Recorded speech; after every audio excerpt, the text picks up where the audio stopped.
जय हिंद, जय भारत। मैं मोहम्मद तौफीक अहमद, पीस पार्टी प्रदेश अध्यक्ष बिहार। बिहार की आवाम का एक प्रश्न जो है, जो उत्साहित जो है, ये अधिकार है बिहार वासियों को और भारतवासियों का कि अभी चुनाव से पहले बिहार राज्य में पैसे वितरण और पैसे का स्कीम और योजनाएं लाने का जो प्रारूप बने, तो ये अधिकार है जानने कि आखिर ये कब क्यों कैसे बना।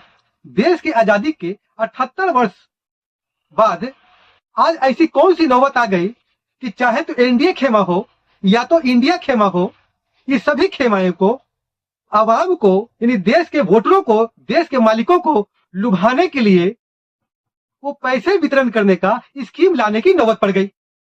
आप आइए देखते हैं भारत के और बिहार के पॉलिटिकल नई पार्टी जन सुराज ने यह घोषणा किया कि हम जब सरकार में आएंगे तो हम तमाम बेरोजगारों को 10,000 रुपए देंगे, महिलाओं को 2,000 देंगे, यानी रुपए देने की बात उन्होंने कही। वही उससे पहले इंडिया गठबंधन के बड़े नेता आरजेडी के सुप्रीमो माननीय युवा नेता तेजस्वी यादव ने भी ऐलान कर दिया कि हमारी सरकार बनने पर माई बहन को 2,500 रुपया माहवारी मिलेगा। आइए हम देखते हैं कि यहाँ पर कितना बड़ा कंफ्यूजन है। माननीय तेजस्वी जी कह रहे हैं माई बहन को, तो आइए हम देखते हैं कि आप एक चीज बताइए कि माई कौन है और बहन कौन है। मुझे ऐसा लगता है कि माई वो है जो सबका माँ है, लेकिन पहले उस देश का वोटर है जो वोट करता है, उसको भी अधिकार एक वोट करने का है, तो एक वोटर है लेकिन उसको लोग माई कह रहे हैं। दूसरी तरफ ये कहते हैं कि बहन, यानी कि जो किसी की बहन है, किसी की बेटी है, वो भी एक वोटर है और एक ही वोट करता है। तो तेजस्वी जी कह रहे हैं कि माई और बहन को देंगे, तो भैया पिताजी और दादाजी छूट गए।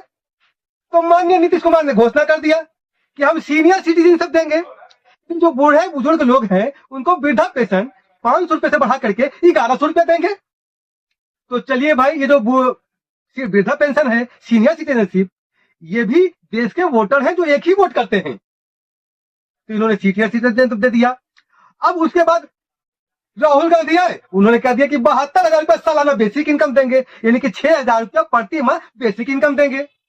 अब वो बेसिक देने लगे, तो ये जो बेसिक जो इनकम है जिसको दिया जाएगा, वो भी कहीं ना कहीं देश का मालिक वोटर है। जब सभी ने खेल शुरू कर दिया तो भारतीय जनता पार्टी ने भी कर दिया। माननीय नरेंद्र मोदी जी ने, हमारे जो देश के प्रधानमंत्री, उन्होंने भी घोषणा कर दी कि हम भी सबको पैसे देंगे, स्टूडेंट क्रेडिट कार्ड योजना देंगे, सारे स्टूडेंट को देंगे। भैया एक चीज ये बताइए, जो स्टूडेंट है वो किसी न किसी का बेटा है और देश का मालिक है, जो मतदाता है, जो वोटर है, जो एक ही वोट करेगा।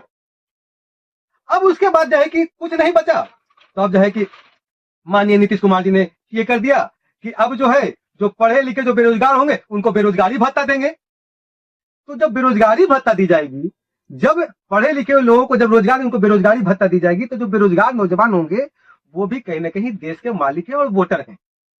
तो कुल मिला जुला के आंसर यही आता है कि सारा खेल पैसे बांटने का जो है, वो देश के मालिक, डेमोक्रेसी में जो मालिक होता है जनता होता है, और जनता मालिक को वोटर कहते हैं कि मतदाता कहते हैं। तो पैसा तो मतदाता को ही देना था, तो फिर ये सवाल क्यों कि बांट बांट के ऐसा ही सारे पार्टियां कह देती कि देश के तमाम मतदाताओं को जो है उसके हिस्से का हिस्सेदारी, जैसे भारत माता की लाल, हम लोग तमाम लोग भारत माता के पुत्र हैं, तो भारत माता की संपत्ति में जितनी हिस्सेदारी है वो सबको मिलेगा।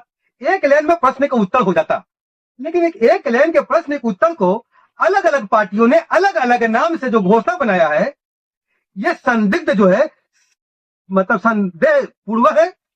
और इस बात का उल्लेख होना चाहिए कि आखिर ऐसी देश की आजादी के 78 वर्षों के बाद, देश में तो लोकतंत्र था ही, देश तो चल ही रहा था, लेकिन देश जिस तरह से चल रहा था 68-65 वर्षों तक, यानी कि सन 2005 तक जो है, इसी सरकार ने पैसा बांटने का प्रावधान नहीं लाया।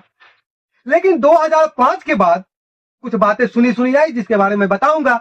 लेकिन अचानक 2020 के बाद पैसा बांटने का जो है, इतना तेजी से जो है प्रतिचलन चला कि हर पार्टियां पैसा बांटने, इससे पहले 2014 मोदी जी ने 10-10 लाख रुपया बांटने का घोषणा कर दिया।